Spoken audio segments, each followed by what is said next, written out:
Welcome back to Life is Strange 2. So... Back to Hot Topic Nation. Yeah, basically. Alright, so let's... okay, so there's nothing new in the diary for now, so let's continue. I mean, I joke, but this might be the nicest community so far. Granted, I guess going off of the trend of the story so far, there's either a deep, terrible secret about this place, or of course something ultra terrible is going to happen that forces these two wolf cubs to move on again. That would be the latter option, Jova. So, yeah, this is why we can't have nice things. Yeah, I think I figured out why Life is Strange True Colors is better than this one. Well, In terms of tackling American issues. Well, Life is Strange... Issues in general, but yes, go on. Because Deck 9 themselves are actually American, and while I'm not saying that different countries can't tackle other countries' issues in fiction... We've talked about that, actually, in the previous part. This isn't it. Yeah. Yeah, I mean, I will agree that, honestly, for as much as we joke about the fact that it seems to be a running trend with French dev companies, I wouldn't say that strictly the reason they get it so wrong is just because they aren't American or aren't French. Though, again, I will say this, I do find it rich when the rest of the world tries to act like America is the sole place where all this is happening, where no, there are other places like this happening, and in some cases even worse, but I digress. I could see somebody of a different country handling something else. It's like this. I will say this. Cultural appropriation can be a thing, but that doesn't mean it's always going to be the default. You know, sometimes someone of a different upbringing can actually celebrate someone else's culture. Someone else who is white can do a proper Japanese tea ceremony, kimono and all, you know, and honestly do mean it well. We can talk about something like Ghost of Tsushima, which is a Japanese samurai type game taking place in the island of Tsushima, made by Americans. And even though there's called cultural appreciation in that case. Yeah, and even though there's the, of course, terrible Twitter crowd who tries to call the game for cultural appropriation, the actual Japanese audiences love it. So, okay. Those mean X crowd. So, okay. Here's the main difference between cultural appropriation and cultural appreciation. Cultural appreciation is people legit putting in an honest effort, and even if it's not completely accurate, still respecting the original about. Now, cultural appropriation is not intentionally malicious, but one of the big side effects of cultural appropriation is, well, let's say a much better-known nation like France, you know, suddenly wants to show off the cultures of a much, well, less-known nation like, say, Taiwan, essentially. The problem with cultural appropriation in that case is because most people are paying attention to the more popular person in that regard.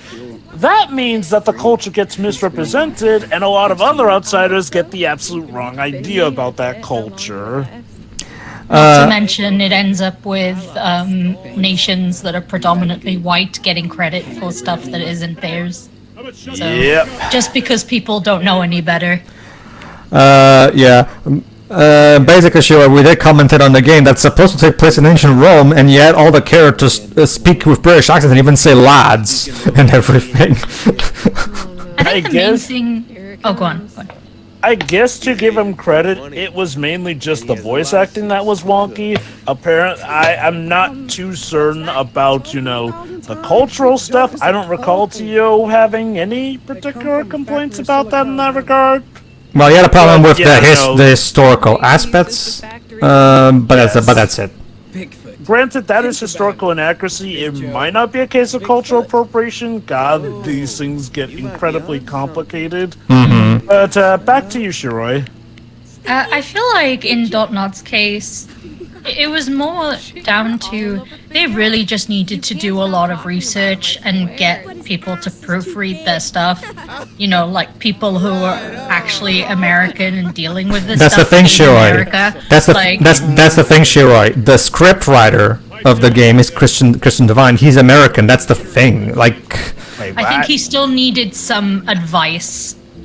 Okay, if I may, there are a lot of modern shows that show this, but I think one of the best examples is a little failure from Crunchyroll that you may have heard of. Life is Strange 2, Episode 3, Wastelands. May I? Go ahead. Yeah, one little failure from Crunchyroll you may have heard of is a show called High Guardian Spice. A little failure. Okay, High Guardian Spice is probably best defined by one of the most common failures that people who do mean well but fail at stuff can do. The idea that, just by including someone of a diverse nature, or just by saying, hey, this is a problem here and there, they automatically think that they are supporting the cause. Alright, I have to mention something about this here. Okay, so we can choose to either intervene or do nothing when Big Joe here is kind of being mean to Cass. I'm going to choose to do nothing because once again I'm trying to go for the Finn shipping route. That being said, I want to talk... Jova, don't ask me how this works. I didn't make the game. The point is, even if you choose to intervene, Sean will mostly just go, hey, stop that. And then Big Joe's like, what did you say? And then he cowardly backs out again. It's one of those things where Brad mentioned an interesting point in his review where despite Sean going through a lot of adversity throughout this entire game, he never gains any kind of confidence or toughness. Any kind of confrontation always ends with him meekly backing out and everything, even towards the later parts of the game. And considering in the first episode we did establish that he's not afraid of throwing a punch if necessary, it does. But don't get me wrong, I'm not asking him to be Duke Nukem or anything.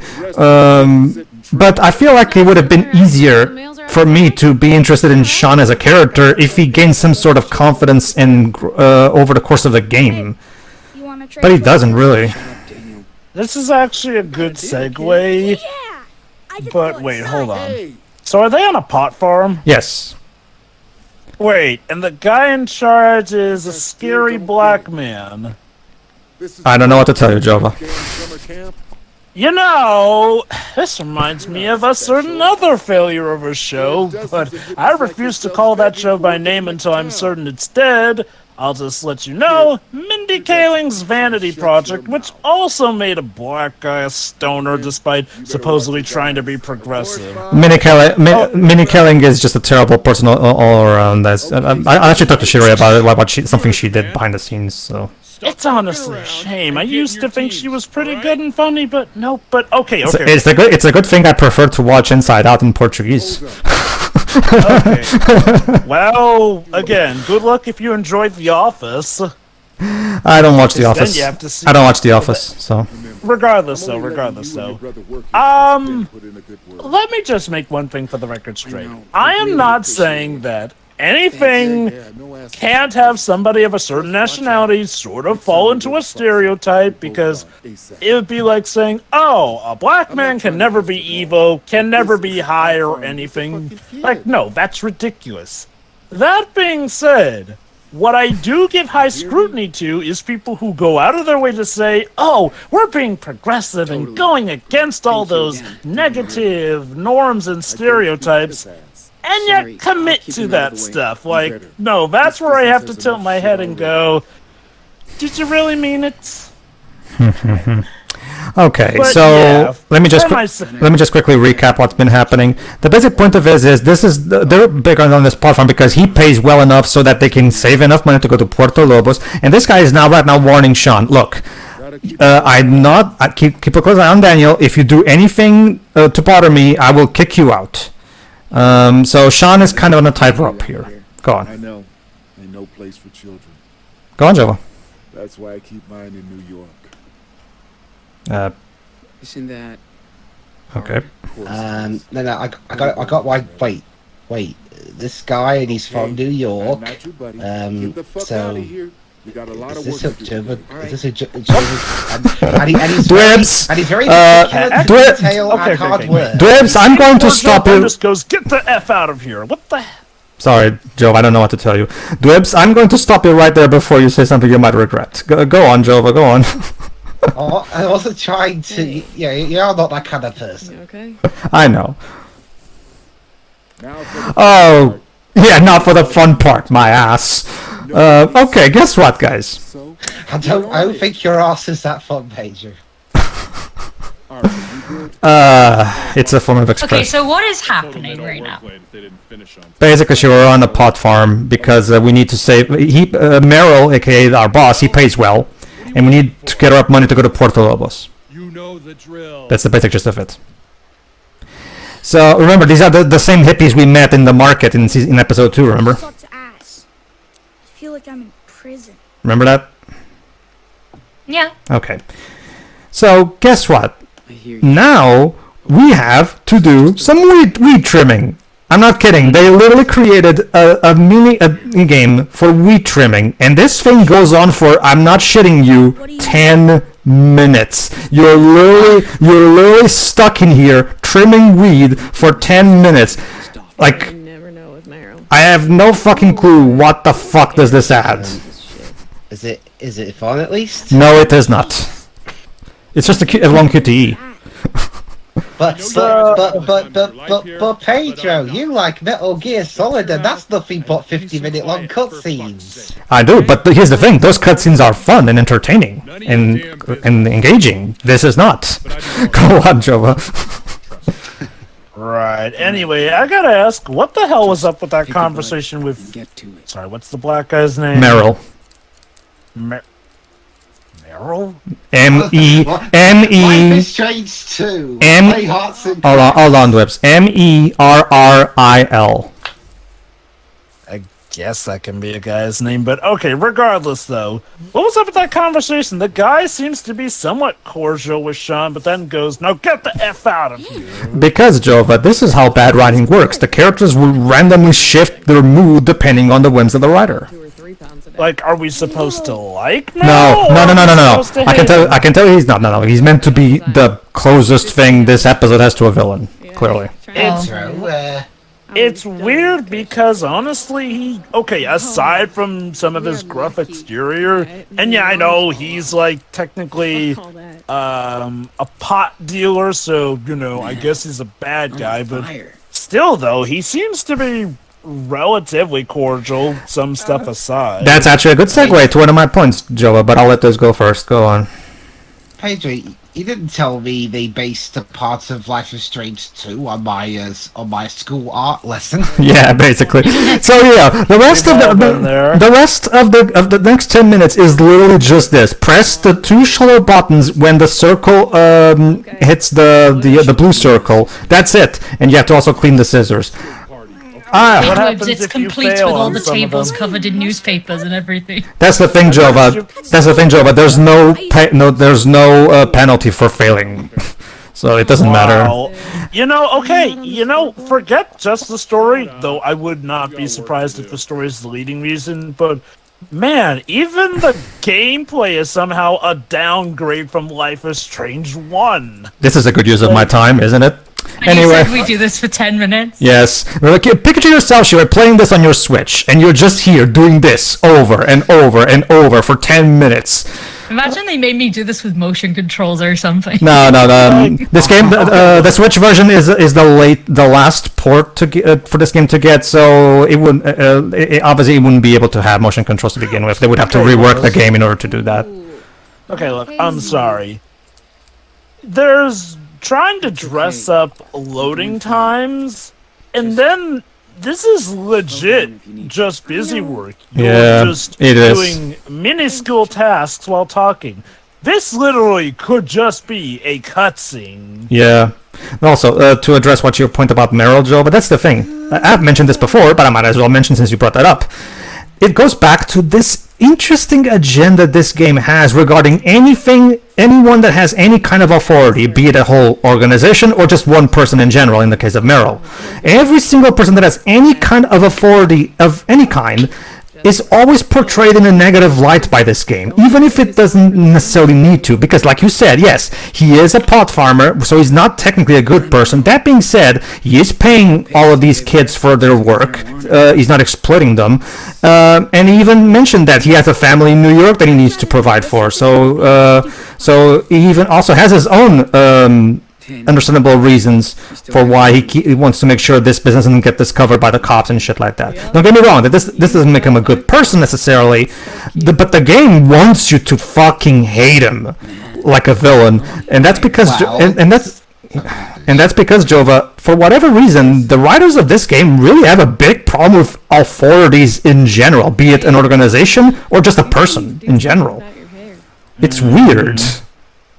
Like, I mean, even the grandmother, while thankfully she turned out fine in the end, had that one-off moment where they break into the room, and then we have that uncomfortable scene, which, again, happens all in the span of, the grandpa nearly getting crushed by the bookcase, and then the brothers having to leave immediately to have the most traumatic combination of things happening. This is still going, by the way. Go on, Dwips.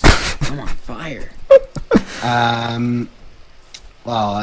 So what was what were you saying as I was trying to say what I was going to say? I was talking about how this game hates authority. Well, now I remember. Well, Pedro, some of the most respected and beloved characters in fiction are bad people. I know, but speaking as someone who's the head of a business, therefore I am an authority figure to a group of people who work for me, I don't like this idea that everyone who's a boss of anyone is automatically a bad person. Wait, Pedro. So what? You're a boss? That means you're evil. Everyone, lynch him! Lynch him! This game loves to generalize, doesn't it? Jeez. Yeah, and speaking of generalizing, this brings me back to my original point that I was bringing up with High Guardian Spice and a lot of shows that try to go for diversity in the wrong way.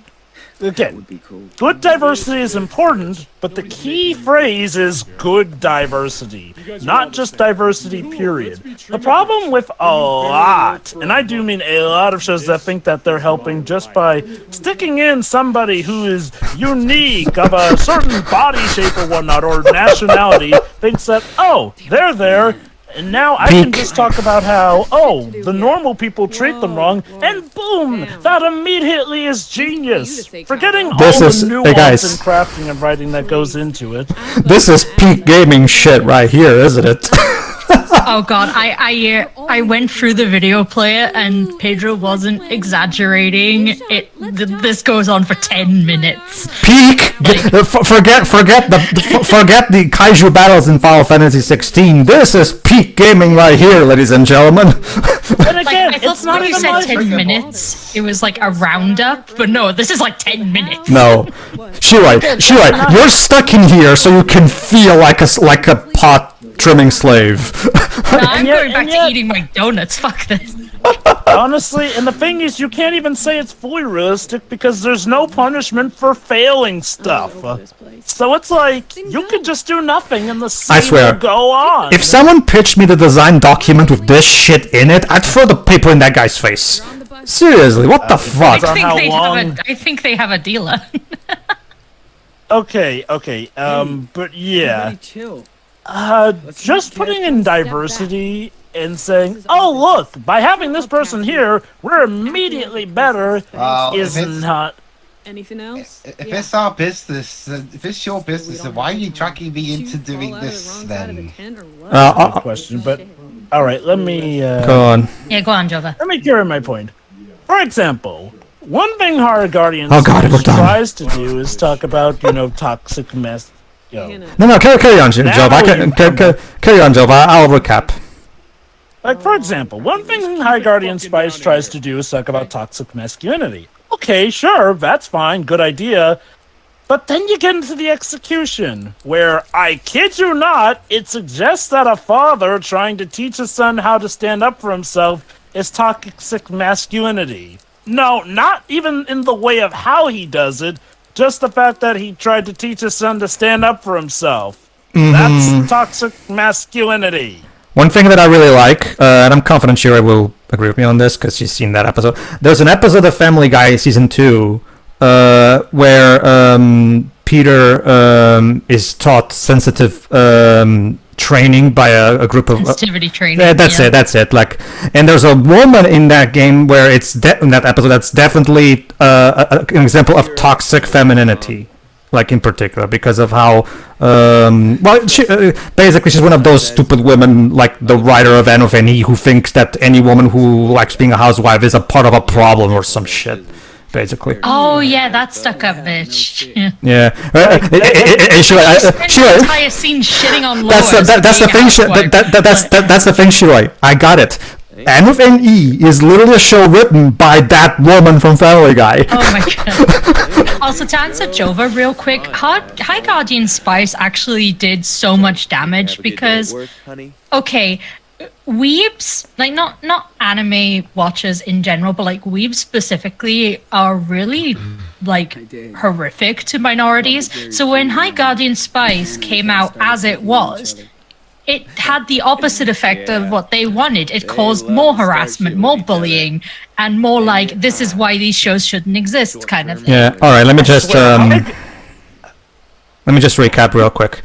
Basically, during the stupid minigame, there was an argument between Anna and Cass. It doesn't matter, though, because it's not going to go anywhere, but whatever. As for these two, this is where I'm going to start pursuing him as our ship. Finn, I mean. I don't like him. It's against my better judgment because I don't like Finn for reasons that will become apparent later. But yeah, let's go for the LGBT ship. In fact, there's actually it's interesting that I will want to talk about the LGBT ship in this game later when it becomes more relevant. Like, it's not that I don't care for gay relationships, but between the two siblings, Finn seems like the way less interesting one. Like, not just that, Jova. Like, here, to give a basic idea of what I'm talking about, my favorite ship in True Colors is actually the lesbian one, because I think that's the cuter one. Exactly. Go on. Go on. Just for a correction, because I was looking up something. Don't worry, I didn't see any spoilers. They're not siblings. Who's not? Wait. Finn and Cassidy? Yeah, they're not. They're not? He only has brothers. Oh. It's weird because I can tell that... I was looking up something to do with the actors, and that's how I found it out. And he's also Scottish, by the way. This character is Scottish. That is weird, Shiroi, because sometimes the characters do refer to themselves like, oh, he's your... Like they would talk to Finn and say, oh, your sister this. Or they talk to Cass and say, your brother this. I guess... Hold on, let me check. I'm guessing they're just, they think of each other as siblings, even though they're not blood-related. Maybe that's the idea? I don't know. Maybe, like, this whole group is like a little family, but no, according to the wiki, they're not related. Well, if it helps you, Shiroi, don't worry. That doesn't matter anyway. So... I'll admit, like, I legit thought that they were siblings, too. They seem like siblings, that's the thing. That's the thing, Shiroi. I can tell you, Shiroi, that they're siblings in everything but the actual name. So...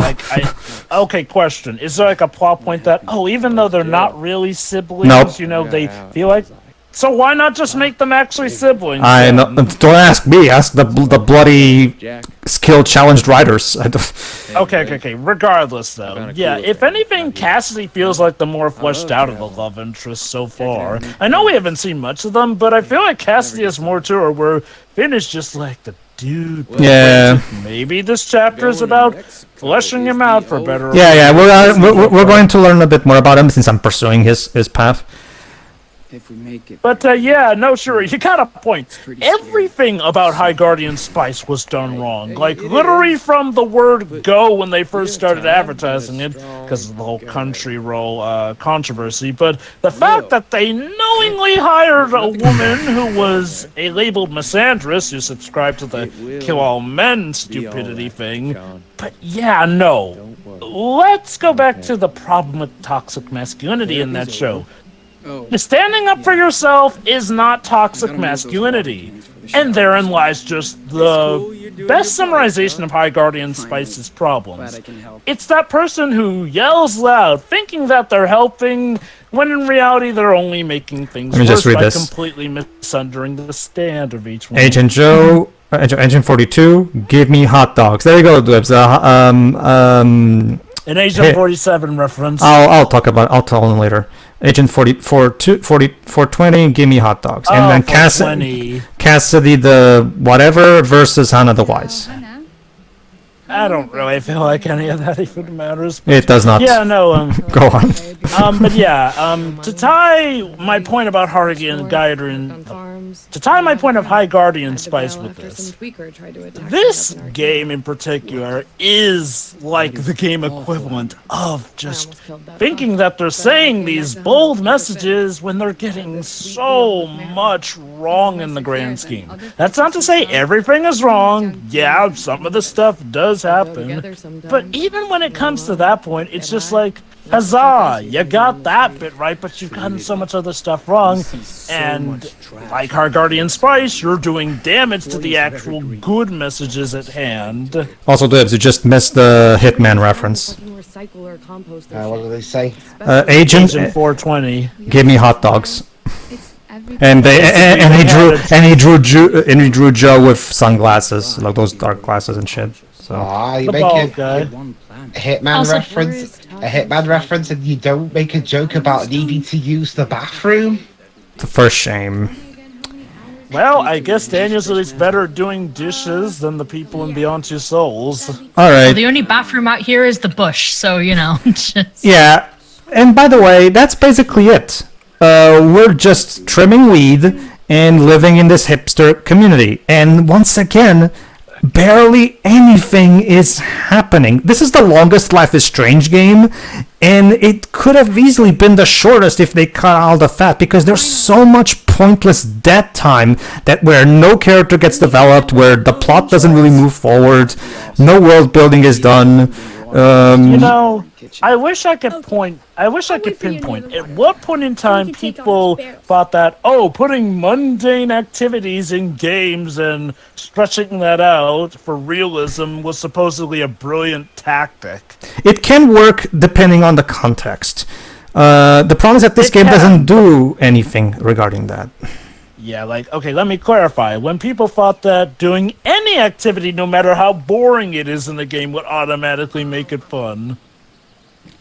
And the thing is, maybe if they oriented to that, to simulate the motions of these with the analog sticks, that might add something to it. But again, that weed bit was literally just press a button. The equivalent of the flippin' bowin' bouts and bowin' Wonder World. Except, granted, you actually have more stakes in those to get the trophy, so I think I made some good that's one thing you did worse than bowin' Wonder World. Congrats. Wow, what an achievement. Yeah. Get a sticker. Not just it's also one of those things where the game seems like again it really gets the feeling that they went as far as say racism and authorities are bad, and they made this entire game just so they can ram those two incredibly simplistic messages that don't need an entire game to convey. And the frustrating thing about this is again, the, as Dwibs calls them now, X crowd might automatically assume that anyone who groans at a game like this is automatically racist or whatnot.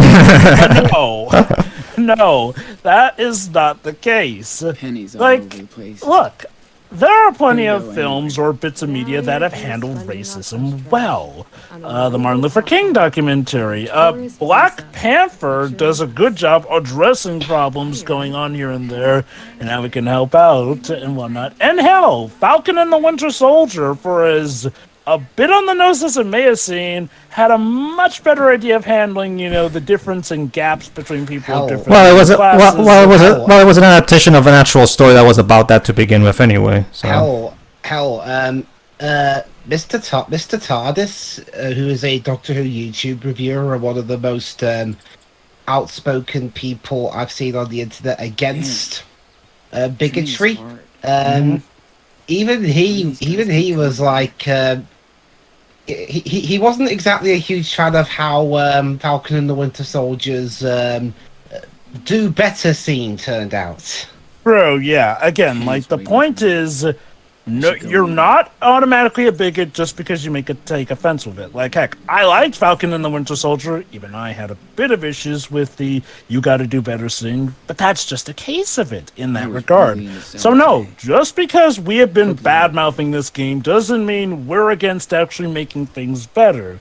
What we're against is a badly relayed message of it, which, like I've mentioned, can make stuff worse in the long run. Like, hey, remember The Wiz, the movie adaptation back in the day? That was supposed to be the Black Panther of its time, you know, really showing Hollywood what the black community could do. And yeah, I know it was directed and helmed by white people, but the point stands, when that movie didn't do so well for reasons or whatnot, that set things back for black actors. I'll give the Arcadia Bay duology some credit. At least things were actually happening in those games. Jesus.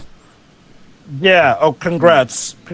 I can actually, so we can say that. No, it's because, I will argue that this one is more boring because of it. You know, like... Oh, yeah, no, I absolutely agree. Like, the game wants to say stuff, but Jesus, that being stuff does not happen often enough. That being said, we're about to get a scene that really... that I really cannot stand, because we're at episode 3, and the game doing what it's about to do at this point is just plain ridiculous to me, but just prepare yourselves. Okay. I will say... Oh, shit. No, go on, don't worry, I'll tell you when. Carry on. Shoot, what were we talking about? I was about to You're say... talking about how we should, just because we criticize this game, that doesn't mean we don't want racism to be criticized and shit. Okay, now I remember where I was gonna go next here. Like, if I were to give this game the benefit of a doubt, in addition to its racism is bad and bigotry is terrible and screw the authority messages, they were trying to make the story feel real by giving us a lot of these quiet moments in the characters' lives, showing the calm before the storm and whatnot. The big problem is that, again, they fall into that trap of thinking that, hey, doing every little activity immediately is somehow genius in realism, even if it constitutes to, well, there's no way of sugarcoating it, bad gameplay. Like, I mean, outright bad or just practically non-existent, like with the weed trimming stuff. To quickly recap things, basically, because of all the work in the farm, they haven't been training Daniel's psychic powers, so now we're trying to take advantage of trying to do. And like we've said before, Daniel is a bit miffed that Sean doesn't spend as much time with him as when they were alone, which is something that I find a bit weird, because last I checked, I mean, me having a younger brother myself, and not to mention, usually by age 9, kids usually like to just be around with their own friends and don't particularly feel the need to be next to their big brother all the fucking time. Okay. I feel like... Go on, sure. Wait, which one of us? Oh, okay. I feel like it's... I get what you mean, and that is true, but I feel like this case is a little different because there isn't really anyone his own age here, and like they barely know these people. Well, they kind of know them a little bit, actually. I'll retract that part. But like his brother's the only family he has, the only person he can probably trust at this point. I get that if he was living a pretty relatively normal life. But here it's like, yeah, he just does not have any people his own age to want to hang around. Like, he's just surrounded by a bunch of adults half the time. See, Sheila, I would agree with you.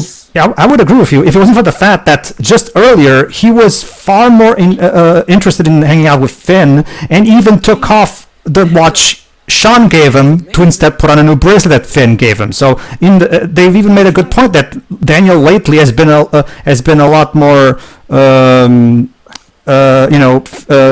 Chummy with Finn and more annoyed with Sean. So he himself is kind of like, If I were to play devil's advocate, maybe this is supposed to be a sign that Daniel and Sean are starting to grow apart a bit. Like, Daniel wanted Sean to hang out with him more, but when Sean couldn't, Daniel started hanging out with Finn more as a result.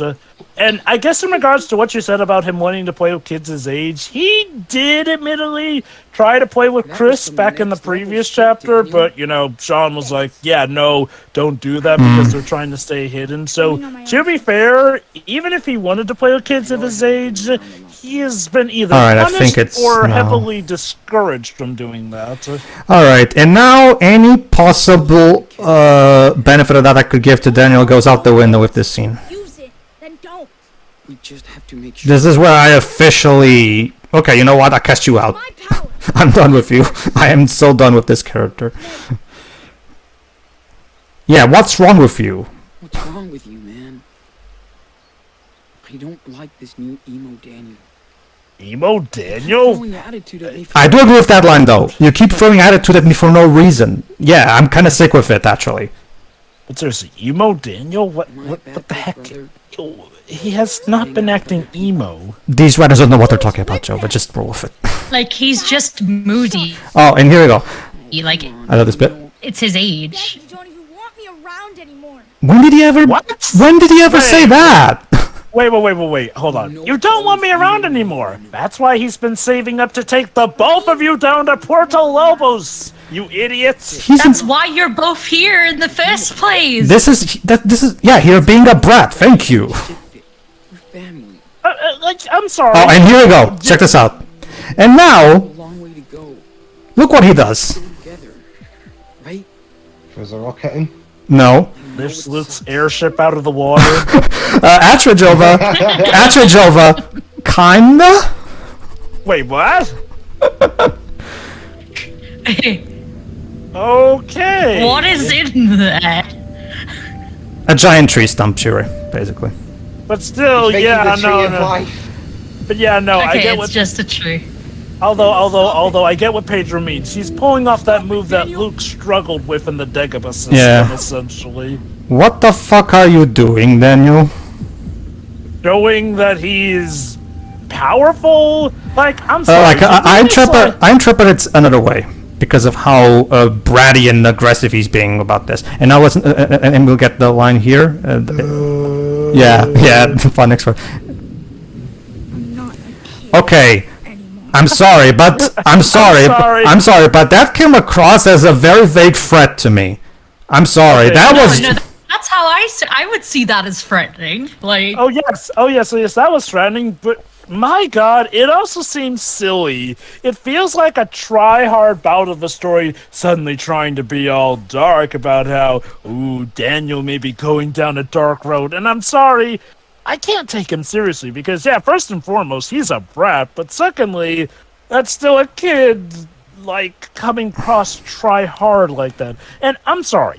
Did we miss like 2, 5, maybe 10 scenes that show Sean supposedly not caring about Daniel?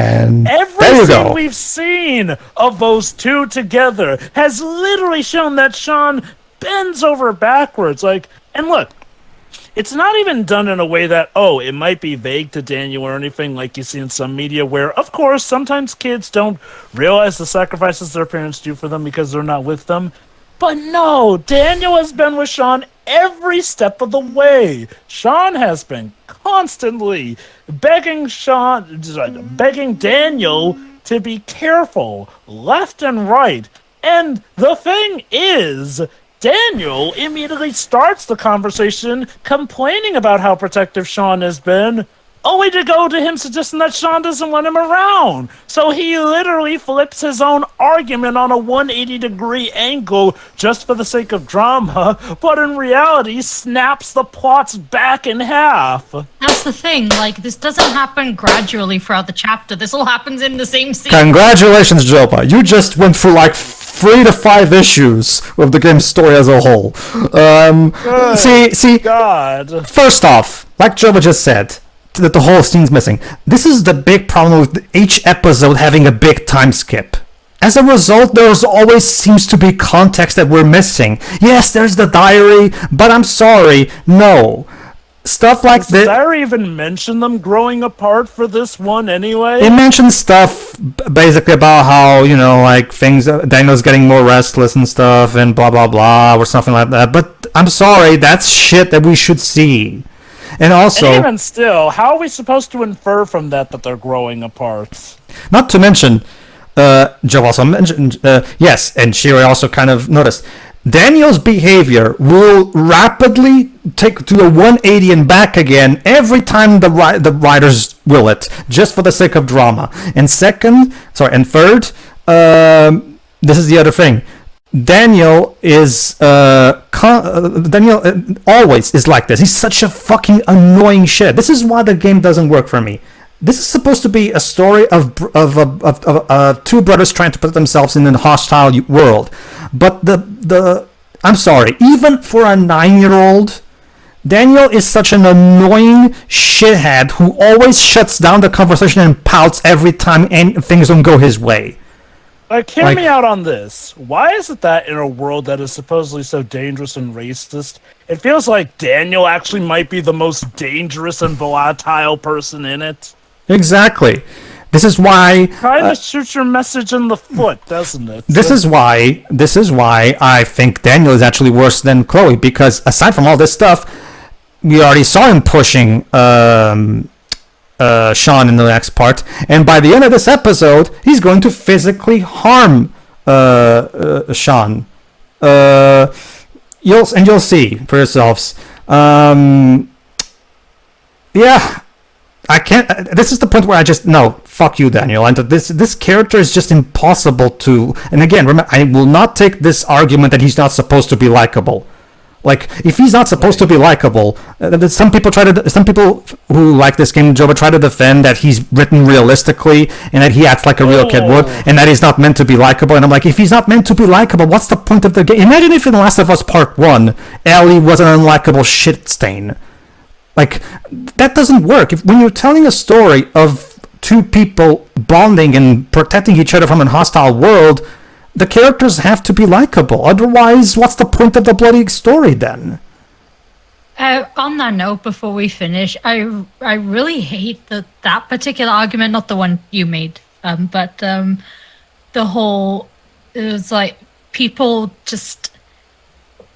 awful to children, like in real life and when it comes to fictional portrayals of children, but like, he's not acting like a child would, because you do get a lot of people hopping on characters just acting like children when they are children, but here it's like, no, he's actively being malicious, and it's not good. Like, here's the thing. Newsflash, 9-year-olds can be bad people too. Go on. Like, here's the thing. Without the proper context showing how Daniel got to this point, no, he comes off as bad. And the only way a scene like this could work is if a later scene is showing that, oh no, Daniel was clearly wrong, or that, something is obviously wrong with him. Yeah. Alright, before we... Do they actually go that angle? Nope, they do not. That's the thing, Joe, but like I've told you, Daniel's behavior will rapidly change, not based on actual characterization or build-up or arcs. No, his personality will rapidly change according to what the plot requires him to do. That's how his character works, and as a result, it doesn't come across as a character. It comes across as a plot device. He's literally a plot device because most of the time it's just us asking him to use his psychic powers to get us out of sticky situations. Oh my god, he's Aiden from Beyond Two Souls. Yeah, he's basically Aiden, except he's malicious. What if Aiden was malicious to Jodie? That's basically this. All right. Well, there were technically some chapters where you can use Aiden to make Jodie's life arguably worse. Yeah, that is true. All right, Dwibs, do you have anything to say about this before we finish the part? Honestly, I'm not even sure the writers know what they want to do with the story anymore. Oh, trust me, Dwibs. I can guarantee you they don't know. Think about it, Dwibs. First we're in a forest, then we're in American suburbia. Now we're in a fucking pot farm. What next? A religious community full of evil gay converting monsters? Oh wait, yes. Like every episode feels like it comes from This doesn't feel like a game in 5 episodes. It feels like 5 episodes from 5 different games stitched together. You know, like this game is a fucking mess. But trust me, you'll see for yourself. Tune in next time, everybody. Where yeah, let's keep going. I guess. I guess it gets worse. You'll see. See ya. Ta-ta. Bye.